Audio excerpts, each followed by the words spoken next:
maghahanap sa ibang churches ng second hand din. So, may mga kailangan doon, the sizes, at hindi na po enough. So, napag-desisyonan namin na bumili na lang po ng bago. Wow, may pera. Bago. Yun ang problema ngayon, walang pera. Yung pondo. So, napag-isipan namin sa mas mabilis at mas madaling paraan na magkaroon ng fundraising. Wow. At yung proceeds. Concert ba yan? Hindi po. So, mas mabilis. Halimbawa po yung garage sale. O kaya yung white elephant. O yung ukay-ukay.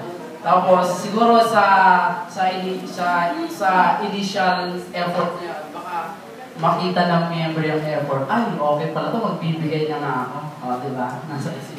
So, pangalawa po, maliban sa garage sale, yung fasting na sinasabi ni Pastor Tess and abstinence, yung baka pwedeng dalhin sa proseso yung pondo para sa pagkain, sa snack ng choir, dalhin sa proseso na dalhin na lang sa robes. Yun. At siyempre, may mga kailangan gagawin. At meron namang isa pang suggestion, yung KKD, baka kaya naman. So, ayun po yung napag-usapan namin at naging maganda naman yung come up ng group namin sa question number 2. Okay.